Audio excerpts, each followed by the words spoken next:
I'm Maria Menounos, and you're tuned in to AfterBuzz TV, the ESPN of TV talk. Now, let the buzz begin. Hey everybody, welcome to the Legends of Tomorrow After Show right here on AfterBuzz TV, belatedly breaking down the season finale of Legends of Tomorrow, which aired Tuesday night several weeks ago. Yeah. I'm Frank Moran. I'm Dave Child. Thanks for joining us, everyone. The network kind of went on a little bit of a hiatus to focus on Black Lives Matter, which is great, and I'm really glad it did, and I hope everyone's doing that themselves at home. But now we're back just to finish up the season, and I'm really glad to be here. That's right, yes. So as always, folks, like us on Facebook, give us those 5 stars on iTunes, subscribe to the YouTube channel, and the chat is up and running. So join us if you're like, hey, I want to know what these guys think several weeks after. We didn't tell anyone we were doing this, so I'll see if there's a chat. I told one gentleman, he was excited, but he's not going to listen until Friday, he said. Oh, okay, great. I'm glad we got that gentleman going. There you go. Shout out to Richard. There you go. We got 8 to 9 people. Okay, so then I guess I have to get the chat up. Okay, hold on. Make it, Dave, do a little extra work there. So we will be breaking it down. But of course, after this, though, it's going to be the last of Legends of Tomorrow until at least January of 2021. So all of the CW shows, due to the pandemic, have delayed production. Nothing's actually started back up yet. So they've had to push their programming. So nothing new in terms of original CW shows will be airing until at least January of 2021. So we'll be on an extended hiatus, but no different than usual for Legends of Tomorrow. That usually is a winter start for the show anyway. So hopefully production resumes and they're able to jump in and we get them in our usual January time slot. But we'll keep an eye on that. And whenever they return, we will board the Waverider and return as well. Right. Okay, now we're at the chat. And hello, Ivan. Hello, ER's grandpa. Hello, Lewis S. And Chris Mo. Oh boy, people are actually here. It's nice to see people just jump in and then suddenly. Look at that. Yeah. They're excited. They come for the Legends. They stay for Dave Child. Yum, yum, yum. that's what we're here for. So we'll go back into the Wayback Machine, Dave Child. We've had our concerns about this season in terms of character development and story progression. How, before we get everything into detail, overall, how did this season finale land for you? To be honest, I think the season finale felt a little rushed to me. It just felt like it kind of. I'm curious to see if there was a production restraint because of COVID. I think it happened before that, but it just kind of felt like everything happened really fast and everything kind of like rushed to the conclusion. And interesting fate stuff. I don't know. This wasn't the strongest finale that we've seen of Legends of Tomorrow, but it still had some fun moments. But I don't know. It didn't quite hit it for me. So what did you think? Well, I mean, it is interesting. We've talked about this many times. And so now that the season's over, we'd always kind of preface all our comments earlier, like, well, we'll see how the season ends. We'll see how the season ends in terms of the villains for this season, if they're going to be more developed. And ultimately, if we're power ranking these villains, these come in my least favorite villains that have been on Legends of Tomorrow, the least underdeveloped and the least interesting to me. Well, it just felt like they weren't used that much. It was odd. It was like almost a villainless season. I think the best parts of the season were kind of not villain related, more even character stuff with Zari. That was my favorite stuff, and her brother and all that jazz, and all the like weird little episodes. Like the TV episode was maybe my favorite episode of this season, but that had nothing to do with the villains. It almost felt like it had a scenario that they set up, and then they kind of paid off that scenario. So it didn't have anything to do with whether the villains were charismatic or not. And this one, when they were finally kind of paid off, when they kind of came to their end, it was almost very confusing. Each of the ways they were kind of conquered, I had to like rewind a couple of times and be like, wait, was that it? Was that the ending? Was that how we finished? And from the first one falling into the Loom of Fate and getting kind of swallowed up by the Loom of Fate, to the second one getting a hug and then saying live your life. And then that was like kind of the ending of these villains. And I was like, okay, even though we haven't done a lot with these villains, I felt like I wanted to get a firm sense of it ending. I wanted to get like something. And then there was a lot of other stuff going on, but with the world. But that was a strange way to kind of vanquish each of the Fate sisters. Well, let's talk about the first Fate that gets disposed, Atropos. It ties into the beginning of the episode anyway. The legends, having escaped the TV universe, are back in present-day Earth there with the Fates taking over, and they make a plan. They're going to go attack and destroy the Loom. And so Sara, Constantine, and Astra, they go attack the Loom, and Atropos goes to stop them. Atropos fights Sara. They fight back and forth, and then ultimately when Constantine can't destroy the Loom, Sara flings Atropos into it, and somehow that destroys both Atropos and the Loom. I don't understand why. Yeah, no one knows why. There's no even attempt at an explanation why. They don't even know why. They don't even know. I get the sense, the one thing I did like about it is they threw her into the Loom. Loom ate her. Everyone was like, you got to see the sisters go, oh, I sense a disturbance in the force.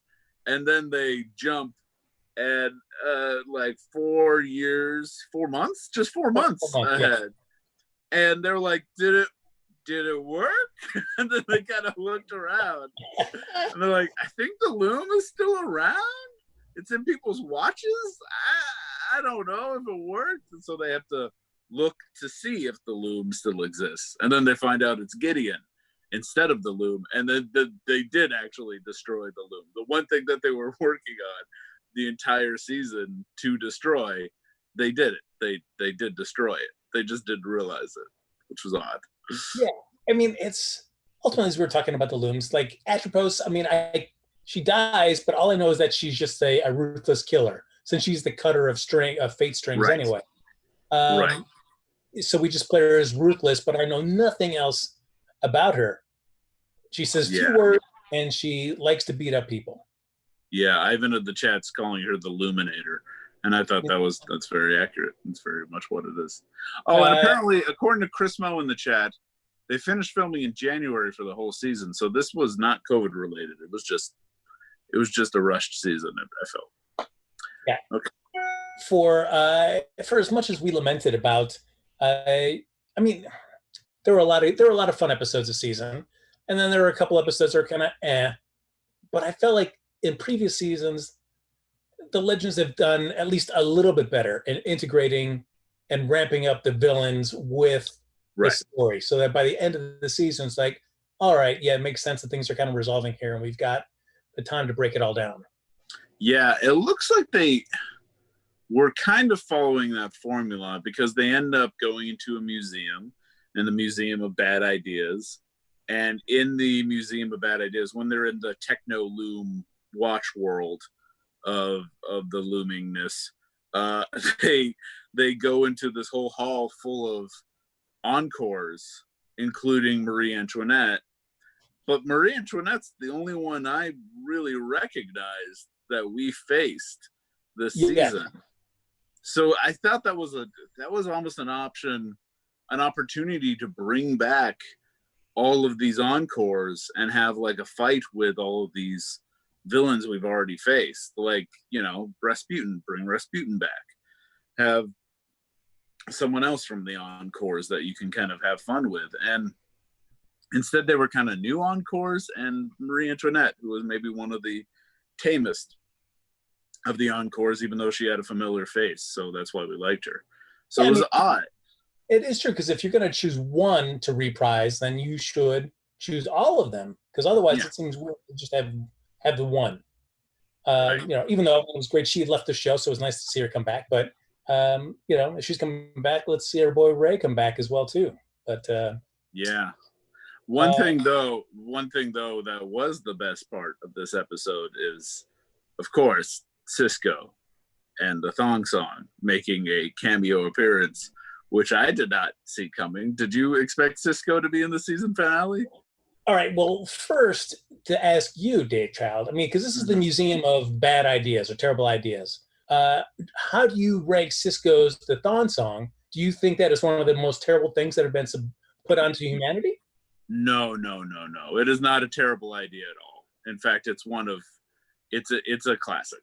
It's a classic. And also, I feel like it's something that if you were around in 1999 enough to kind of if you were old enough to kind of know a little bit about what the world's going on, those lyrics are seared into your brain. I think you can at least find a group of, I don't know what the cutoff is. It might be like 25, age 25 right now or something, but you could start singing the Thong Song and everyone else could sing it with you. I think there's like under 25, you're going to have a harder time, but like around 25, it's nice. It is like I feel like the Thong Song, if anything, it's a cultural mecca. It's like, it connects all of us in some way if we were around in 99 to kind of enough to know what's going on. So I wouldn't call him a mistake at all. And I do appreciate Cisco actually being in this episode, even though they're kind of poking fun at him. Well, I mean, he doesn't have much going on anyway, so. Well, I guess. And he is very proud of the Thong Song. The one little Cisco fact I know is that he did sing the Thong Song to his bride at his own wedding. So that's how very much proud of the Thong Song he actually is. So I am sure that is a song that has helped set him up for the rest of his life. So sing it wherever you want, but you've earned it. Absolutely. Right. But a question for you, Dave Child, because I know between the two of us, you are more going to the clubs and breaking it down and partying. How often these days, other than if you're listening to like a throwback music channel, are you hearing the Thong Song? Well, at the dance parties I go to, pretty often. It comes up pretty often. Granted, those are good dance parties, so I don't know about these other bad dance parties that you go to. Or if you go to the club, maybe it doesn't play. But if you go to the good dance parties and they know anything about getting down, then yeah, Thong Song is going to be on there, along with a lot of choice Robin hits. That's how I know it's a good party. If you're playing Call Your Girlfriend, Dancing on My Own, Thong Song, you're set. You're all set. Excellent. Dave Child will be posting his music list for successful dance parties on Twitter. Well, speaking of Cisco here, so they basically for the legends, according to co-showrunner Phil Klemmer, he had to make a terrifying phone call to Cisco because it was 4 days away from filming the finale, and they hadn't reached out to him yet. They hadn't secured the rights. So he was worried it wasn't going to be an easy sell, and of course they required him to sing using exhibit and sing the Thong Song. So the difficult part was explaining that the episode wasn't so much dissing the Thong Song as it was celebrating the 2000 summer anthem. But imagine Cisco, who's never seen an episode of Legends of Tomorrow in his life, getting a call from the co-showrunner and then being explained the concept of the show. But he was game. He said, all right, yeah, I'll do it. Oh, it's so good. Oh, I love that. He not only did Cisco turn up on set fully costumed and with his hair dyed. Oh, yeah, of course. But he also brought his signature Dragon microphone. Yeah. I noticed. I noticed the signature Dragon microphone was there. It's an aspect of Cisco you often forget, but it is there. The hair needs to constantly be there. I wonder how long he's going to have that hair. Are we going to see Cisco 20, 30 years from now still singing the Thong Song with silver hair? Yeah, I mean, I feel like it's not Cisco if I don't see him in silver hair. That's true. That's true. You know, I mean, maybe by that point he'll just replace his body with a robot, so his entire body will be silver, but he'll have real hair. That's the twist. So, out of all the legends, the one that seems to most appreciate the awesomeness of Cisco is Nate. Does that Of course. surprise you? No. If there's one, if he's the most adorable of the group, I would say. And I find that his love of lame pop culture stuff is what makes him so lovable.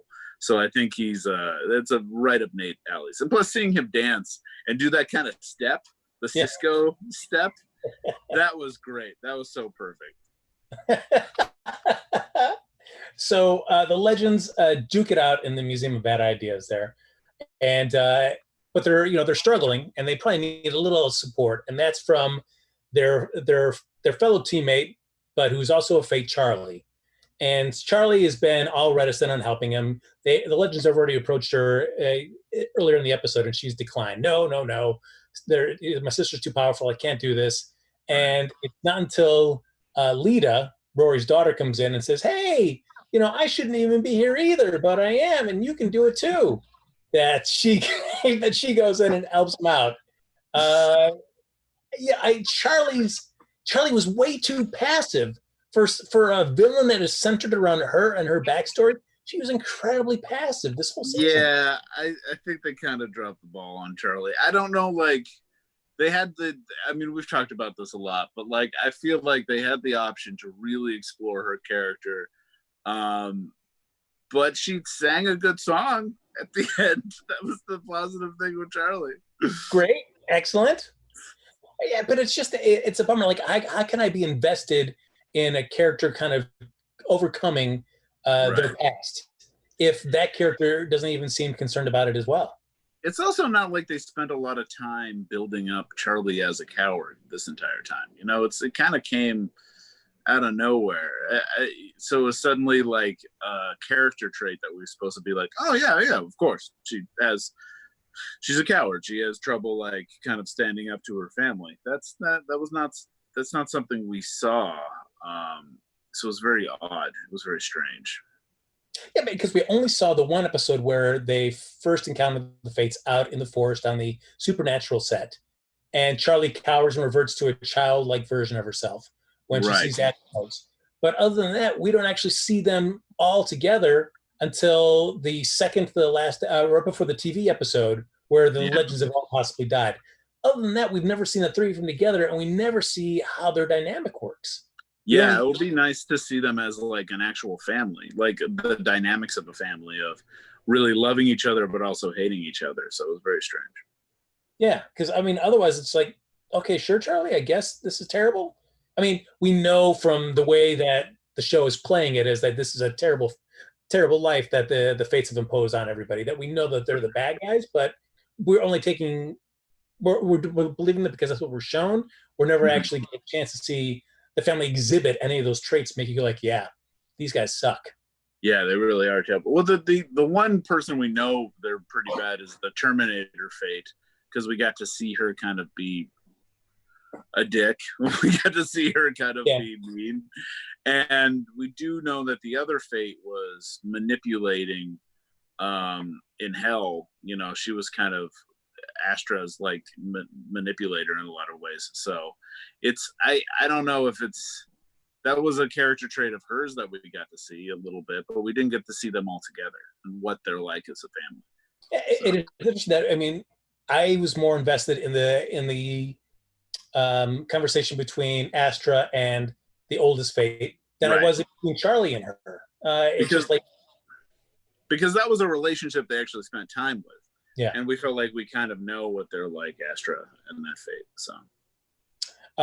So we get, as Dave mentioned earlier, the great big hug that is given to the eldest Fate and says, "Hey, yeah, we're all human now. It's great. Just live your life. It's gonna be good times. Enjoy the chaos of life," and then just leaves her. That's it. So it made me there was a couple of scenes later where I was like, "Wait, is that it? Is that really that was it? We moved on to another thing," and it was very odd. It was It's not we don't even see a scene of Charlie coming back yeah, I just hugged her and let her go. Then you were what? Is that it? Or that's cool? Or sure? I have no idea. I guess she's just gonna, maybe set up an eBay store or an Etsy site. Right. Yeah. That's her fate now. She's just making actual looms. She's just working on actual looms. Perfect. So the other big thing that we have to resolve this episode is that we've seen that Zari 1.0 returns as well. So we've got the problem of two Zaris, and which seems fine because that's cool, but unfortunately it's not for Barad because he's being torn apart by the dueling timelines. Yeah, this was the best part of the episode, I actually felt, because this was interesting and I kind of liked. I mean, one, I missed old Zari. A lot of people in the chat are talking about like how much they missed old Zari, and it was nice to have her back, and also to have this interesting dynamic of them uncomfortable with one another, and especially the new Zari's love interest with Constantine, and the old Zari being like, "Oh, it's a little much," and them also interacting with their brother. That was really nice. It was unfortunate though, and I'm seeing this in a lot of the chat too, where it just seems like I think we all liked Zari 1 a little bit better than Zari 2.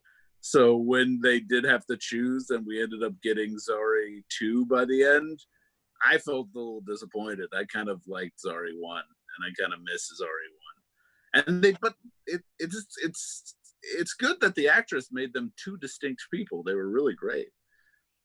Yeah, it's because I felt like Zari 2.0 towards the end of the season before 1.0 came back, she had gotten more.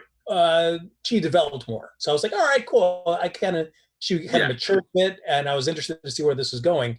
And then 1.0 comes back, and you even see at the beginning of this episode where, like Zari 2.0 is like reverted back to her old self. She's just being very vapid, surfing the phone, taking selfies. Yeah.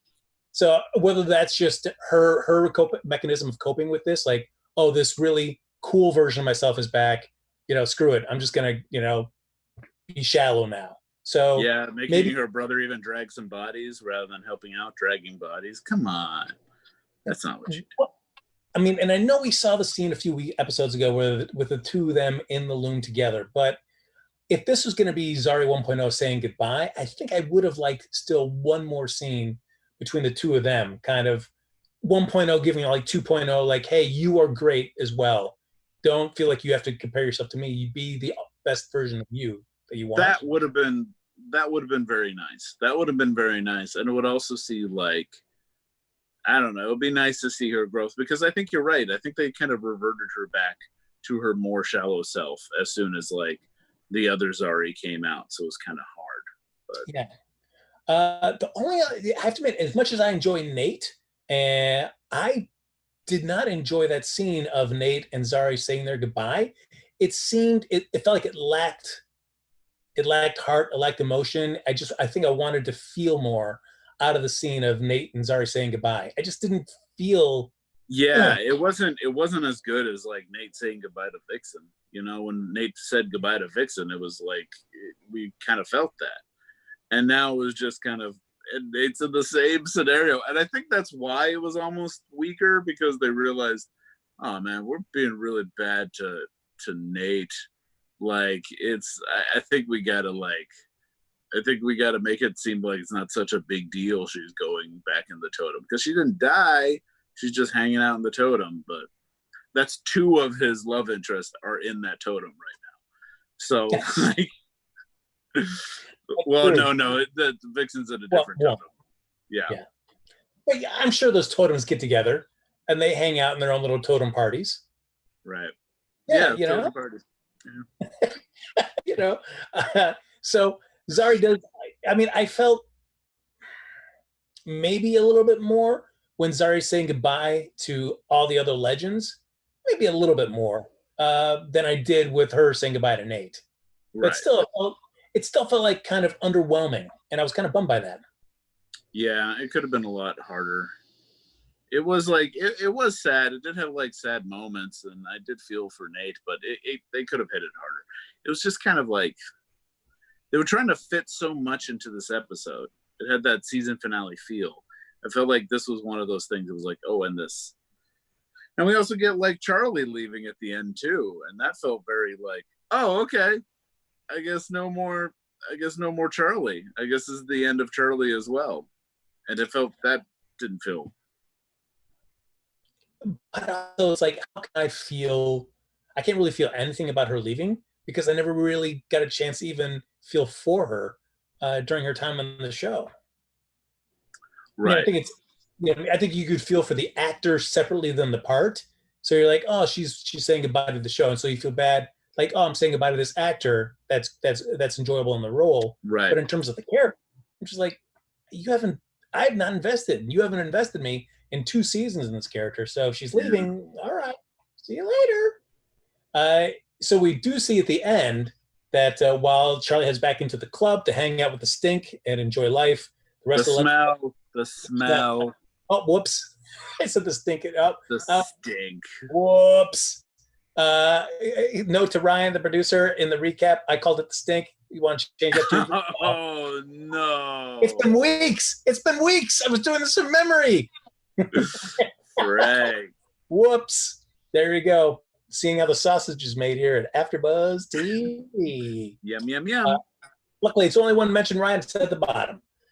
So as the legends head back to the Waverider, all of a sudden Sara hears or senses something, and then she is taken up by an alien ray into a spaceship, and then it takes off into the galaxy. Right. Which leads into what we've already talked about. Season 6 going to be in outer space. Out of all the legends, how do you feel about Sara being the one abducted? I mean, I think we even predicted it last time, right? Like, it makes sense because it makes it feel like she's the glue that holds the legends together. So losing her is going to kind of make everyone kind of in disarray. And they all have to, and now, like, Ava's the captain because they're dual captains. But still, it's definitely, I could definitely see the team being more motivated to save her than anyone else who would be abducted in the group. So I'm curious to see what happens.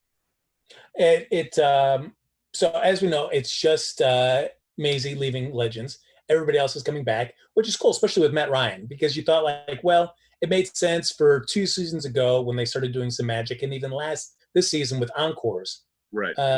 It's like, hey, it makes sense to have Constantine in there. When I first heard that they're heading into space for next season, I was like, I wonder if that means the end for Constantine. But he's sticking around, and I'm interested to see how Constantine deals when he's in space. Right. And in the chat, we have also Rabner28 saying it's going to be the Thanagarians. In an earlier season, Stein mentioned that the next time the 2 planets will be close will be the year 2021. I'm excited. Yeah. You think that's the case? Do you think it's gonna happen? I guess. Do I want? I mean, maybe maybe the show can win me over from the first season of Hawkman and Hawkgirl. But we also have people in the chat saying the showrunner wants the aliens to have no faces and like no big theme so far. Like, they might kind of start from scratch with the aliens. So we'll see. We'll see. I mean, I feel like the show, if you're gonna make, they had the Fates, and they weren't necessarily like tied into any big DC lore. Right. So I mean, part of me is like, hey, if you're gonna bring this alien race in, does it make sense to have them tied into DC lore, or it's just a created alien race, and the alien races they might interact with during the course of the season are the ones tied in DC lore? So yeah, we'll see. We'll see who the aliens are. Overall, Dave Chow, I mean, we talked about it before, but now that the season's officially over, how do you rate this this season overall, in terms of all 5 seasons of Legends? I think there were stronger seasons. There were some great episodes. I loved when it got wacky. I loved when it really embraced the comedy aspect of this.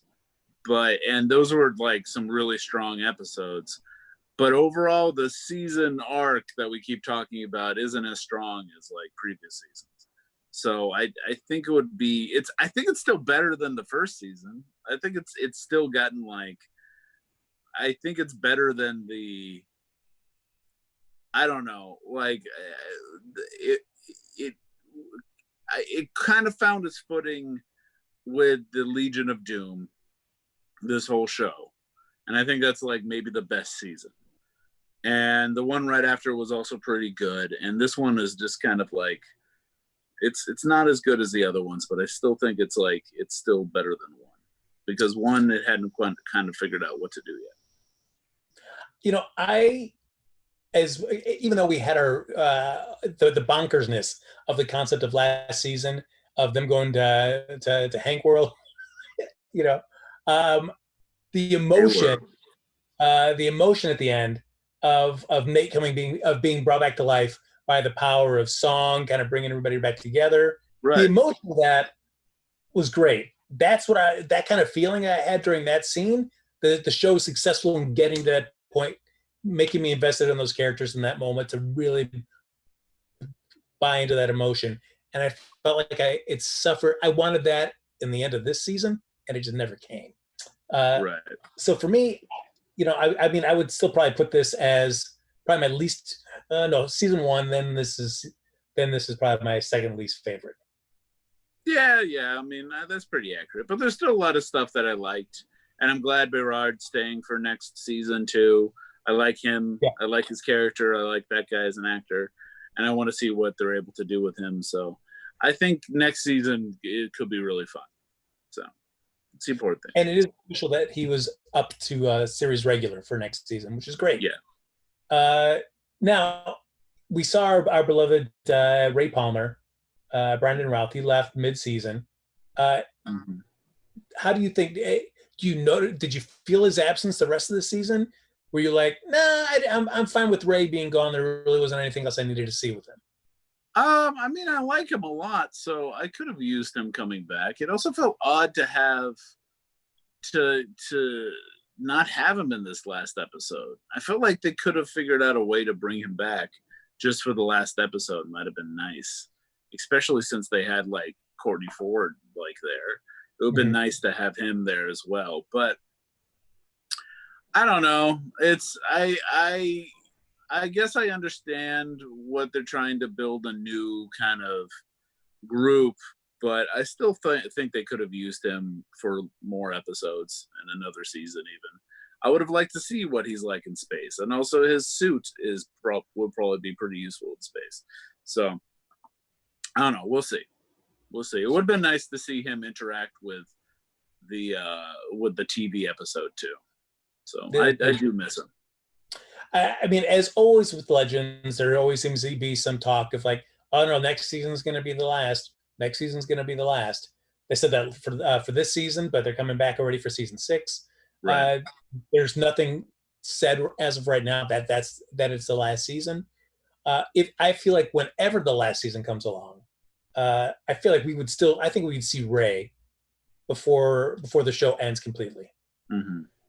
And I mean, I could even see the next time you see Ray is probably with Ray and Nora, and they've just had a kid, maybe, or something like that.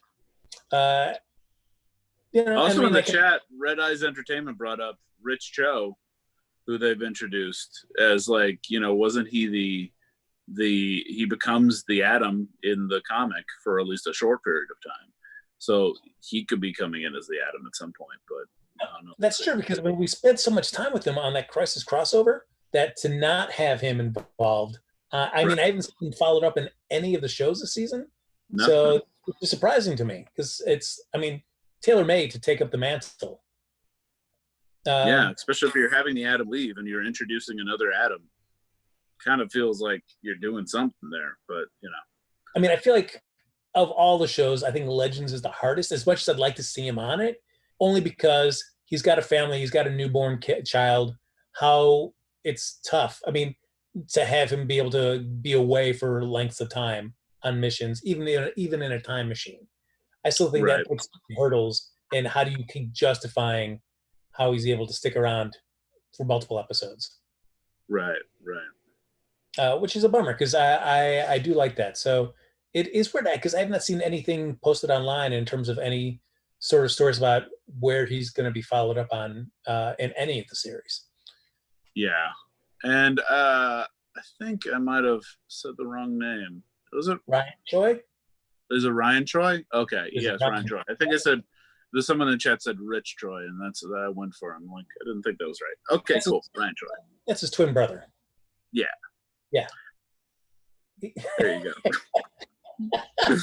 So this is it. Dave Child, we've made it through another season of Legends of Tomorrow. we've done it. We've done it. Can you believe it? Look at that. And, you know, I'm going to say now that both Dave and I are super excited to get on board the Waverider whenever season 6 comes out in 2021. Look at that smile on Dave Child's face. Oh, boy. Oh, boy. You know, when we make it to 2021, let's all rejoice. That's right. We'll be close to Thanagar, and all will be well. Great. Folks, that's going to do it for the season finale. Thank you for your patience there. I know it's been several weeks, but as Dave mentioned at the top of the episode, many other things of importance were happening in the world. So, yes. So, understandably, we took a sit down to listen, to help out how we can, and now we're so thanks for your patience as well as we come back to wrap up the season. Yeah. And if you follow me on Twitter at mrdavechild and Instagram on mrdavechild, I'm trying to post here and there as much as you can to see how you could help Black Lives Matter, and also different ways you can kind of reevaluate what's going on in the world, look at yourself, look at the rest of the world, and see what you can do to kind of go out and help. No matter who you are, no matter what you look like, there's a lot we can do to help Black Lives Matter and all that jazz. So keep paying attention, follow us. We're going to try to do our best to be as responsible as we can to kind of spread some love and information during this time. Oh, look at that. Thank you, Dave Child. Actually, one thing before we wrap up real quick is Astra. At the end of the season, she basically is just going to be living at Constantine's house, just kind of like being a roommate. In terms of wrapping up for that character, are you happy with that? I mean, I guess we'll see. I guess she'll be there, and is she going to go into space with them, or are we going to have like this house continue to be kind of a set that we can always visit? I don't know. I'll see what they do with it. I think her character needs a lot of work too. I don't think they've put in a lot, except for just the fact that she's lived in hell, and I don't quite know who she is as a person personally. Yeah. Like, I don't have a sense of her as well as I do other characters in the show. So we'll see. That's true. I mean, I guess if you're living in hell, it's tough to get a lot of interests, a lot of hobbies, I suppose. Right, I don't know. Right. So maybe her getting introduced to the world is something. And she also, like, because she was in hell for so long, she somewhat knows magic, and she's tied in with magic. So, and she comes from a magical family. So we'll see if she's able to do it. Yeah, because I'm figuring like the interpretation of hell. If you are in hell, are you clueless to the ways of the modern world? Or because there are always constantly people coming in from whatever present time it is, you're kind of up to date on what things are and how things work. Right. So I mean, if you come out of hell after spending the majority of your life there, are you feel like, oh yeah, I know how everything works, or are you more the fish out of water? Yeah, if they're smart, I think she'll be more of a fish out of water, and they'll have fun with that character that way. So we'll see. Oh well, ladies and gentlemen, that was a little tangent, as Dave and I like to do before we get to the official wrap up. But as always, folks, like us on Facebook, give us those 5 stars on iTunes, subscribe to the YouTube channel, and thank everybody for hopping in the chat and breaking it down with us, and looking at this beard that has grown over the last several months. So nowhere near as good as Dave Child, though. I got the mustache. I got to fit this under a mask.